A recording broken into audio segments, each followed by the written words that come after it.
I did something magical when I was young without knowing how it would change my life. But my subconscious knew better and took note. Picture a summer day. It was Grandma's birthday. I was 17 with a ponytail and petticoat. I was standing between my cousins on the lawn behind Grandma's lilac, and we secretly whispered, "Is Grandma sick? She looks so fit. Why did she invite to her final birthday at 76? "That's nonsense," was my eldest cousin's answer. "No one knows when he's going to die."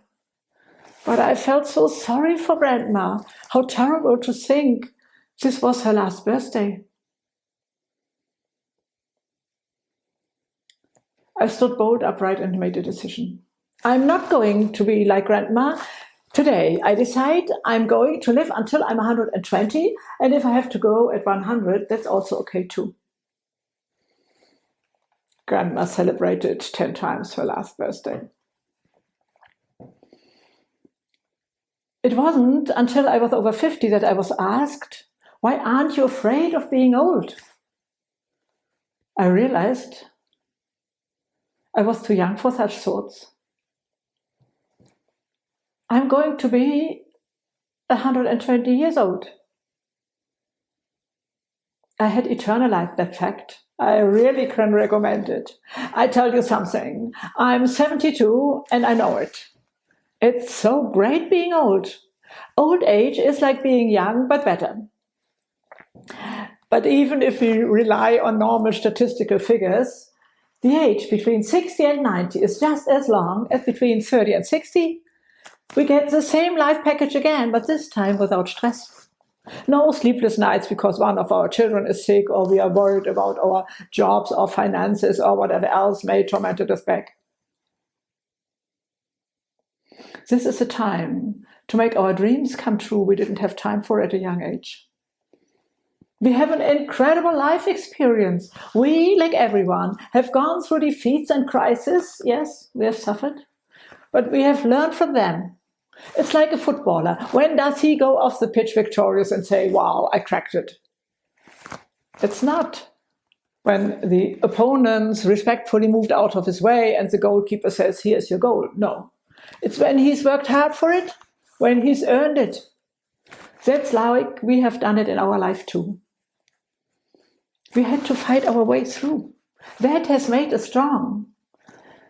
This it's like a trampoline. It gives us wings. It's our normal, basic, emotional income that no one can take away.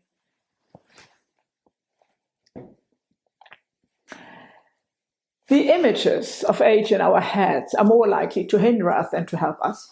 When I volunteer to mentor music students and prepare them for what to expect when they give concerts in a retirement home, I shock them by saying, "That is the generation that invented your mobile phone. It is the generation that worked hard for the German economic miracle. And by the way, it's also the generation that flew to the moon." We are also unaware of this. Even we old people aren't aware of this. We snap the book shut when we need a rollator. There's no point of starting anything new, haunts our thoughts. The stair lift goes directly into the coffin in our head, but it's like a Ferrari that goes from A to B, and the stair lift goes from top to bottom and nothing else. We always needed helpers. We didn't moan at a young age, "Oh, how terrible. Now I can't wash the laundry by hand anymore. Now I need a washing machine." Even a young man at his 30 ever hardly compares himself to the 20-year-old boy he used to be. He gained a lot of experience he could be proud of. If we want to live the second phase of life with the same intensity like we lived and loved at 30, then age is a startup company. Then we throw ourselves into it again and don't just mark time. Before it was duty, now it's freestyle. Can rocks more than have to. I was 30 when I had explosive thoughts. I asked myself the question, who is responsible for my happiness and what do I need for my happiness? I absolutely needed children for a fulfilling life, but they didn't turn up for 3 years. Did I really want to put the responsibility for my happiness on the tender shoulders of my children? I've made a fascinating discovery. I had made secret contracts behind the backs of people who didn't know anything about it. I've made them responsible for my happiness and blamed them for my misfortune. According to the principle, if my boss were nicer and my partner more loving, then I would be happy. But they didn't get it.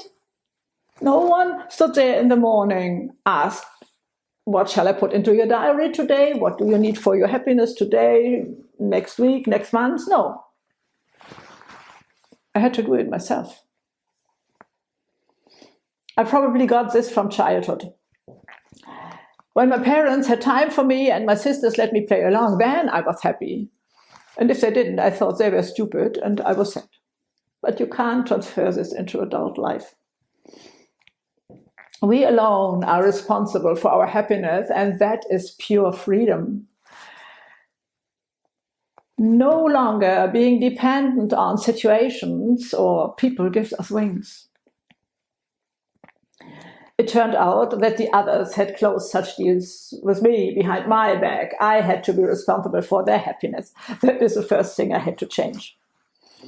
As a small, harmless example, my husband came home in the evening with a terrible headache, and I asked, did you have enough to drink today? I didn't get round to it. I had so much on my plate today. So who do you think went into the kitchen and fetched the water? When I said at one point, darling, I think you are old enough now to take the responsibility for your headache and hydration, he said, you can't be serious. The language between the secret agents aims to give the other a bad conscience. You can't let me down now, or among colleagues, if you don't have time now, then we can just forget the whole project. And then we let ourselves be beaten again and get angry with ourselves for not saying no. I must admit, I wasn't any better at that time either.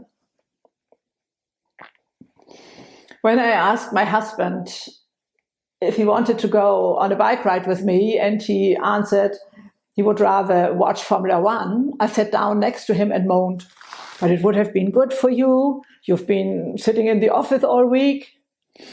According to the principle, if you want to watch TV, that's fine, but only with a bad conscience.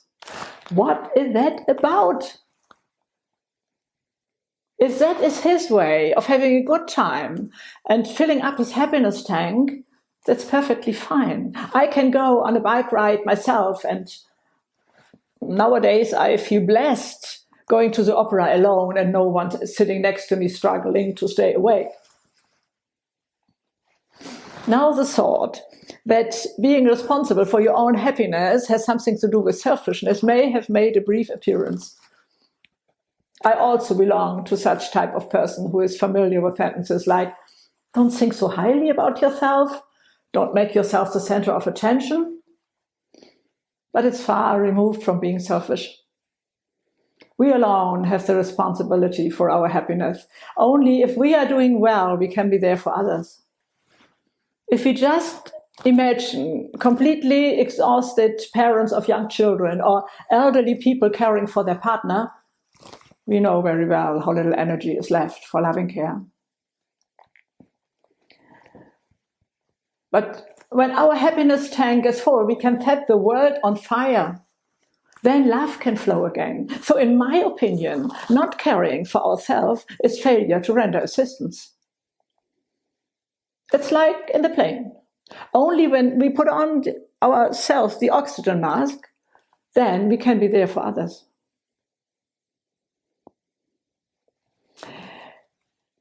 First, I had to learn what personal responsibility has to do with sustainability.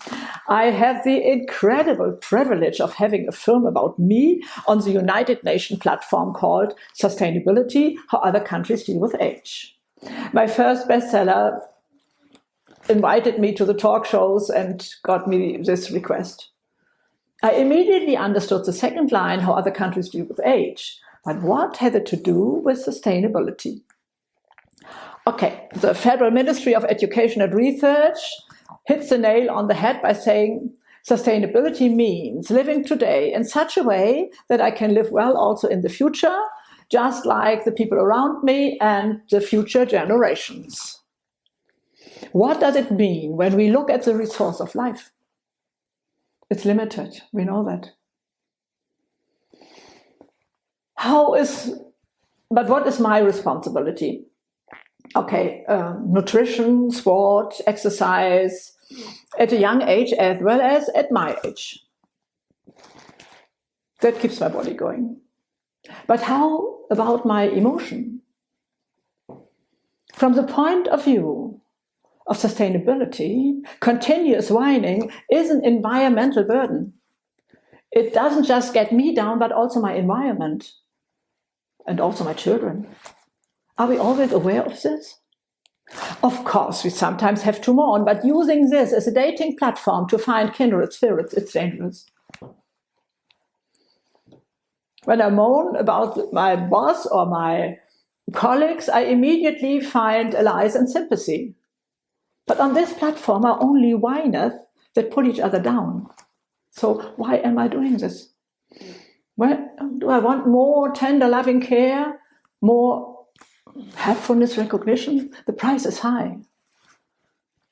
We all want to stay together with positive, inspiring people. So this could lead to loneliness. How I will live in the future is also determined by my thinking. Yes, our head is a pivotal point from where we can set the course. Let's have a closer look. Brain research can prove something we have known already for a long time. No matter what you think, you are going to be right, Henry Ford said. Nowadays, research says your brain will do everything it can to make you right. What a dangerous thing if we don't use it correctly. If you think age is terrible, then your brain will show you everything to support you, everything that fits your perception, and your actions are guided by your thoughts, and hey, you are right. But a small change in the direction of your thoughts will direct you to a positive future. If you are looking forward to an exciting future, if you are curious about all the beautiful things that want to be created, then your brain will support you. It will show you everything that fits your perceptions, that will change your actions and thus your life positively, let you make bolder decisions and much more.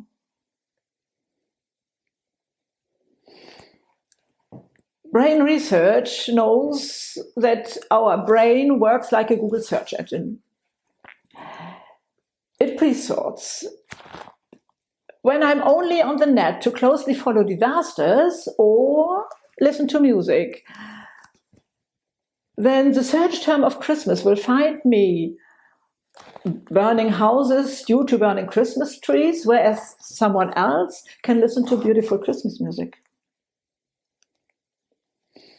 But my life gave me another chance to understand how important my thoughts are. I was 27 when my husband and I decided now it was time for a baby. But they didn't get up for 3 years. When my husband and I asked ourselves if we could love an adopted child as much as our own, we answered yes with all our hearts. And now I don't need to tell you the rest. The next month I was pregnant. Of course I was happy about the pregnancy, but I also got a major shock. Did I really change processes in my body with my thoughts? It was clear to me. I had to become the boss in my head. I called the headline hanging above my desk Thoughts Discipline. We don't have to think what's in our minds. That brings lightness to life, that makes us free. How did lightness come into my life? I just went through it now. High school graduation, and that was it. 17 years of being a housewife, with mother of 3 children, with a husband, dog, and house, and making jam. That was a time when I learned I had to find happiness in the small everyday things. Otherwise, I would have gone crazy. At the age of 48, I set up my own furnishing business, from houseboats, holiday homes, all the way up to a 4-star hotel. And that was a time when I learned ignorance is an advantage. Due to the size of my project, I was able to design furniture myself, and furniture manufacturer wanted to make it. But they thought it wasn't possible. And it wasn't until, step by step, we looked at where they would have to compromise. And it turned out it was possible after all. They had limits in their heads, which I didn't have. Ignorance creates possibilities. And that made it even easier for me to take on projects I had no idea about, and I still do that today. I worked as a freelance journalist. I had my own PR agency, and later on I developed unusual congresses.